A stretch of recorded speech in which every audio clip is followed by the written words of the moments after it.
A través de un estudio médico, un grupo de especialistas intenta explicar el padecimiento al que fue sometido Jesucristo antes de morir en el madero.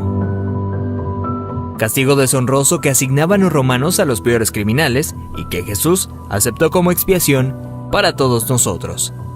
Con 33 años de edad, Jesús sufrió el castigo más cruel y abominable, ocasionándole una muerte lenta y extremadamente dolorosa, padeciendo al menos unas 18 horas. De acuerdo con el estudio, cuando Jesús suda sangre en el huerto de Getsemaní, descrito en el libro de Lucas 22:44, experimentó un suceso llamado hematidrosis, que normalmente se produce cuando hay un gran sufrimiento psicológico. En algunos casos, la ansiedad severa provoca la secreción de químicos que rompen los vasos capilares en las glándulas sudoríficas, emanando mezclas entre sudor y sangre. La madrugada en la que Jesús fue arrestado, ya debilitado por lo que le habría sucedido en el huerto, fue llevado ante Sanedrín y Caifás, el sumo sacerdote. Fue golpeado por los soldados, quienes le pusieron una venda en los ojos para burlarse de él, le escupían y le abofeteaban. Para este entonces, a raíz de los golpes, ya su rostro empezaba a hacerse irreconocible debido a la hinchazón.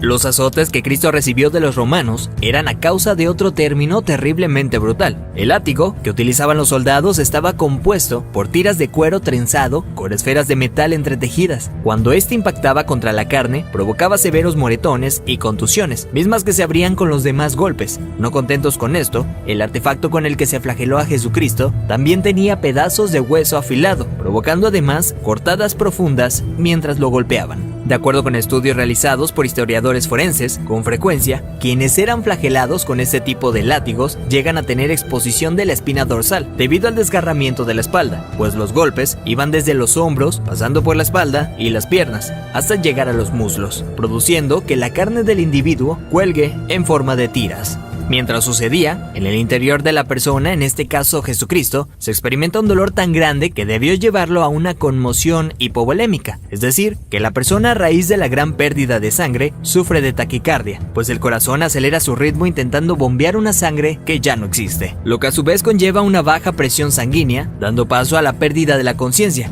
Al mismo tiempo, los riñones dejan de producir orina para mantener el volumen restante. Las personas empiezan a sentir una sed intensa, como reacción del cuerpo para intentar reponer la sangre perdida. Para ese entonces Jesús estaba tan débil que caminar debió ser extremadamente difícil. Aún así tuvo que cargar el pesado madero de aproximadamente 75 kilogramos hacia el lugar de su ejecución. Durante el trayecto nuestro Señor fue humillado, escupido, despreciado por la multitud hasta que se desplomó. Evento que sirvió para que un soldado romano le diera la orden a Simón que llevara el madero un tiempo por él.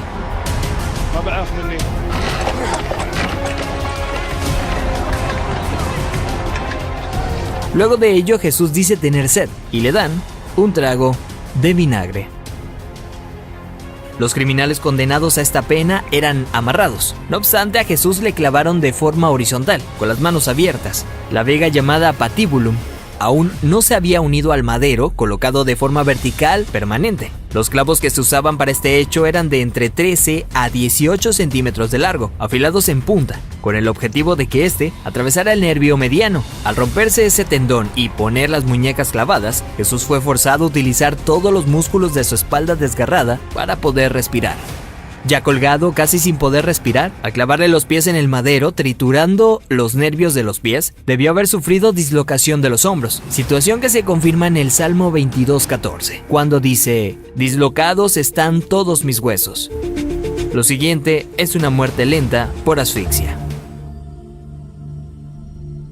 Conforme se iba disminuyendo la frecuencia respiratoria de Jesús, entra en lo que se llama acidosis respiratoria. Dicho en otras palabras, es cuando el dióxido de carbono de la sangre se disuelve con el ácido carbónico, lo cual produce un aumento notable en la acidez de la sangre, lo que lleva a que el pulso sea irregular. De hecho, al sentir su corazón latir de forma errática, hubiera sido un indicador claro para Jesucristo que estaba a punto de morir. Y es entonces cuando probablemente pudo haber pronunciado aquella frase: «Padre, en tus manos encomiendo mi espíritu», para después morir de un paro cardíaco.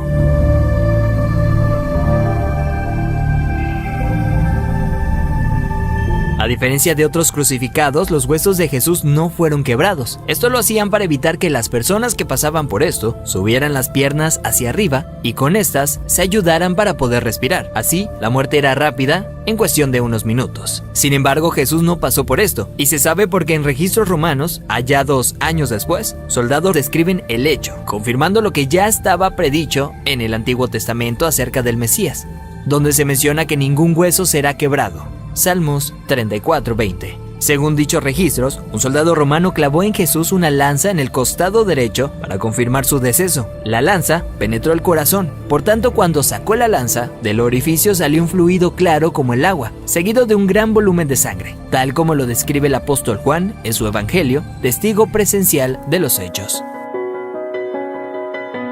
De acuerdo con la medicina, está más que evidenciado el sufrimiento que Jesús fue sometido siendo inocente. Esto es lo que sufrió el Hijo del Hombre para que tú y yo tengamos acceso al Padre y seamos perdonados.